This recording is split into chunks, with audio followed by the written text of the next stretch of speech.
बैसाख के महीने में एक पकवान बनता है शंकर जी का।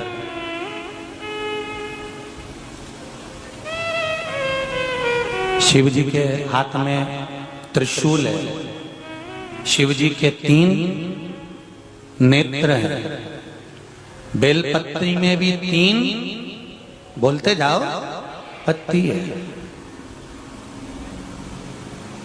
बैसाख के महीने में जो शंकर भगवान को प्रसाद का भोग लगता है उसमें भी 3 ही चीज मिलती है। सत्तू कोई दूसरे महीने में बनता है? जम के तो बोलो नहीं। कब बनता है? यही बैसाख के महीने में। चने की दाल, गेहूं और जौ, इन तीनों को गलाकर सेक कर जो सत्तू तैयार होता है, इसी बैसाख के महीने में परशुराम जयंती के दिन या अमावस्या के दिन या पूर्णिमा के दिन शंकर भगवान को समर्पित होता है और भगवान विष्णु को समर्पित होता है। दुनिया के लोग कहते क्या होता है सत्तू से?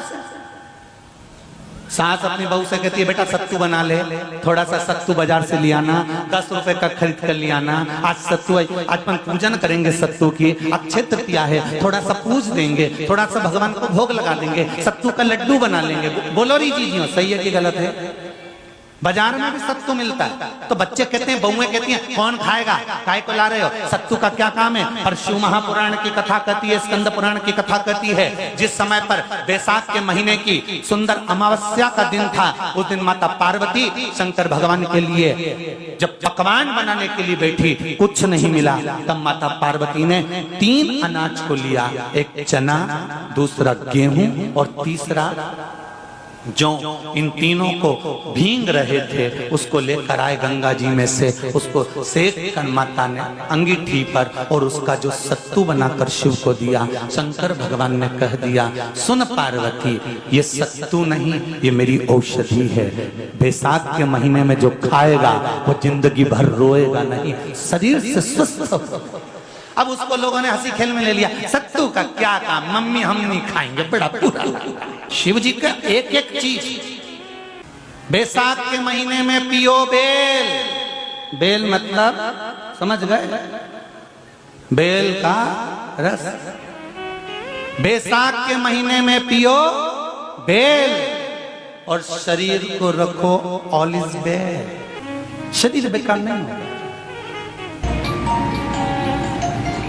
शरीर बेकार नहीं हो सकता। अब शिव आराधना तो करो। हाँ, जिंदगी की मोड़ पर शंकर परीक्षा बहुत लेते हैं, बहुत परीक्षा। एक सुंदर संवाद आता है स्कंद पुराण, शायद आप लोगों ने सुना होगा, सुना हो तो भी सुन लो, नहीं सुना हो तो भी सुन लो। कांति नगर में राजा श्रियाजी रहते थे, उनकी धर्मपत्नी का नाम था चांगुणा। क्या नाम है उनका? चांगुणा। चांगुणा शिव भक्ति में लीन रहती थी, उसे शंकर की भक्ति के सिवा कुछ सुहाता ही नहीं था, शिव आराधना के सिवा उसको कुछ भाता ही नहीं था। दिन भर शंकर की शरणागति करना, शिव का स्मरण करना, शिव भक्ति में डूबे रहना। शंभो शंकर कह रहे हैं, माँ उमा से, माँ पार्वती से मेरा महेश कह रहा है, मेरा बाबा भोलेनाथ, मेरा बाबा विश्वनाथ, मेरा त्रिकालदर्शी कैलाशी अविनाशी कह रहा है कि हे पार्वती,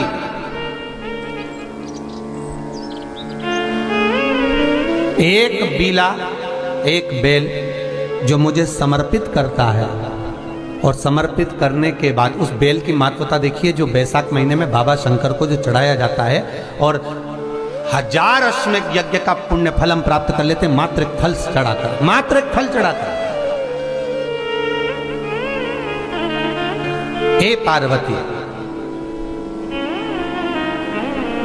संसार का मनुष्य जब मुझे वो बेलपत्र समर्पित कर, वो बेल का फल समर्पित करता है, पार्वती वो फल जो मुझे चढ़ता है, फिर मैं भले नर्मदा के जल से निकला हुआ कंकर शंकर क्यों ना हूं, फिर चाहे मैं गंगा के जल से निकला हुआ कंकर शंकर क्यों ना हूं, चाहे फिर मैं यमुना के जल से निकला हुआ कंकर शंकर क्यों ना हूं, चाहे मैं सरयू के जल से निकला हुआ कंकर शंकर क्यों ना हूं, चाहे मंदाकिनी के जल से निकला हुआ कंकर शंकर क्यों ना हूं। ए पार्वती, फिर जो भी शिवलिंग पर वो बेल समर्पित होता है वो बेल उठाकर जीव अपने कार्य में ले सकता है। ये माँ उमा से कह रहा है। तो उस बेल की महत्वता जानेंगे।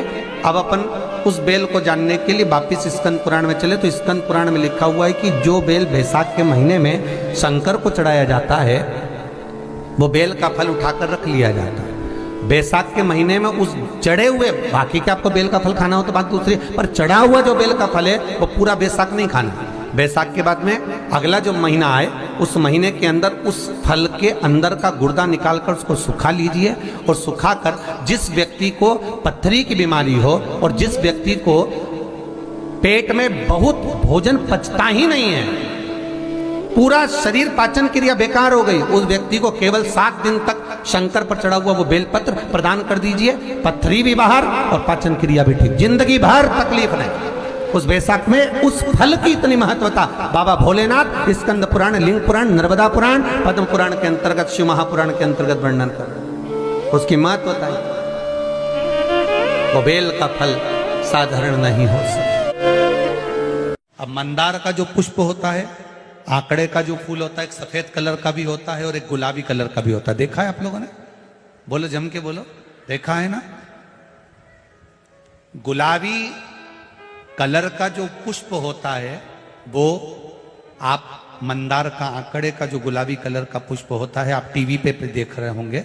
एक सफेद देख रहे होंगे, एक मंदार का गुलाबी फूल, नीला कलर का फूल देख रहे होंगे। जो नीला कलर का जो पुष्प होता है, गुलाबी कलर का जो आंकड़े का फूल होता है, प्रयास करना जब किसी विषम परिस्थिति में फंस गए, विषम परिस्थिति, जब आपको लग रहा है कि मुझे बहुत भय लग रहा है,